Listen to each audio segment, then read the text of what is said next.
Praise lord, హల్లెలూయా. దేవుడి నామానికి మహిమ, ఘనత, ప్రభావం కలుగును గాక. పరిశుద్ధుడు, సర్వశక్తిమంతుడు మనకు తోడుగా ఉండును గాక. ఆయన కృప నిరంతరం కూడా మనతో ఉండును గాక.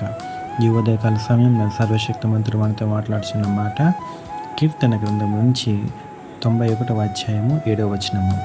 అపాయము నీ యొద్దకు రాదు. ఆమేన్, హల్లెలూయా. చూడండి, దేవుని యొక్క వాగ్దానం అంటే దేవుని యొక్క వాగ్దానము పట్టుకొని దేవుని యొక్క చిత్తంలో కనుక నడిస్తే కనుక దేవుడు చెప్తున్న మాట ఏంటంటే అపాయము నీ ఎద్దుకు రాదంటున్నాడు.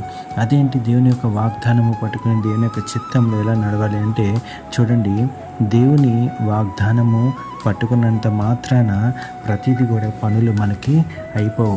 దేవుని చిత్తంలో ఎప్పుడైతే నడుస్తామో అప్పుడే దేవుని కాపుదల ఉంటుంది. మరంటే దేవుని చిత్తంలో నడుస్తున్నాం కదండి, మరి అపాయాలు ఎందుకు వస్తాయని చెప్పి మీరు అడగచ్చు. చూడండి, మనకి ఫర్ ఎగ్జాంపుల్ మోషే ఫరో దగ్గర నుంచి ఇజ్రాయేల్ ప్రజలను విడిపిస్తాడు. అది దేవుని చిత్తం.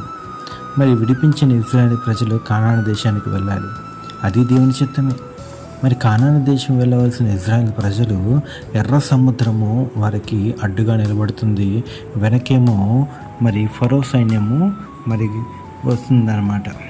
ఎర్ర సముద్రం ఎదురొచ్చినప్పుడు ఆ ఎర్ర సముద్రాన్ని కూడా దేవుడు అడ్డుగోడలుగా నిలబెట్టి 6 నెలల నేలపై నడిపించున్నాడు. మరి చూడండి, దేవుని చిత్తంలో నడిచిన వారికి ఎన్ని అపాయాలు వచ్చినా సరే దేవుడు వాటి నుంచి తప్పించాడు. ఈరోజు నిజంగా దేవుని యొక్క సంగమ, దేవుని యొక్క బిడ్డలారా, దేవుని చిత్తంలో నడిస్తే గనక ఎలాంటి అపాయం వచ్చినా, ఎలాంటి ప్రాబ్లం వచ్చినా, మరి చూడండి, భూమి ఆకాశంలో తలక్రిందులుగా నిలవబడినా సరే దేవుడు వాటి అపాయంలన్నిటి నుంచి విడిపించి నిన్ను ఆయన మార్గం వైపు నడిపిస్తాడు. అందుకే మనము ఎలాంటి సిచ్యువేషన్ ఉన్నా సరే దేవుని చిత్తంలోనే నడవాలి. ఆయన చిత్తంలో నడిస్తేనే మనకు ఆశీర్వాదము, ఆయన చిత్తంలో నడిస్తేనే మనకి కాపుదల, ఆయన చిత్తంలో వెళ్తేనే ఏ అపాయమైనను మన మీదకి రానికుండా దేవుడు తప్పిస్తాడు. ఈ వాక్యం దేవుడు దీవించి ఆశీర్వదించిన గాక. ప్రార్థన చేసుకుందాం. పరిశుద్ధుడు, సర్వశక్తిమంతుడవు, సర్వాధికారి, రాజావందనములు దేవానికి స్తోత్రములయ్యా.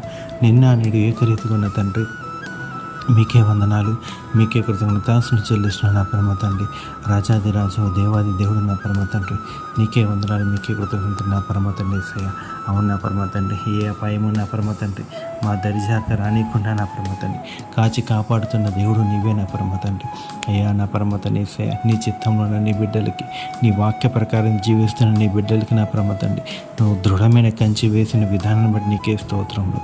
అయ్యా నా పరమ తండ్రి యేసయ్య, బలవంతుడైన తండ్రి మా పక్షంలో ఉండగా నా పరమ తండ్రి ఏ దుష్టుడు కూడా నా పరమ తండ్రి మమ్మల్ని అపహరించలేడు నా పరమ తండ్రి, ఏ అపాయం కూడా వాడు తలపెట్టలేడు నా పరమ తండ్రి యేసయ్య. అయ్యా వందనములు, దేవావందనములు, రాజానికే స్తోత్రాలు చెల్లిస్తున్న నా పరమ తండ్రి. ప్రతి ఒక్కరిని జ్ఞాపకం చేసుకోండి, దీవించండి, ఆశీర్వదించండి నా పరమ తండ్రి యేసయ్య. తండ్రి వందనం, రాజానికే స్తోత్రం చెల్లిస్తున్నాం. అయ్యా అదే రీతిగా దీనుల్ని, అల్పుల్ని జ్ఞాపకం చేసుకోండి, నీ దాసులను కూడా జ్ఞాపకం చేసుకోండి. అయ్యా నా పరమ తండ్రి, ప్రతి ఒక్కరితో మీరు మాట్లాడమని, ఈ జరుగుతున్న ఉపవాస ప్రార్థన కూడా మీరు తోడుగా ఉండమని, నజరేయుడు సర్వశక్తిమంతుడు దేవుడి నామంలోనే, కృపగల తండ్రి నామంలోనే ఈ ప్రార్థన అంతా కూడా అడిగి పెట్టుకుంటున్నాం నా పరమ తండ్రి. ఆమేన్, ఆమేన్, ఆమేన్.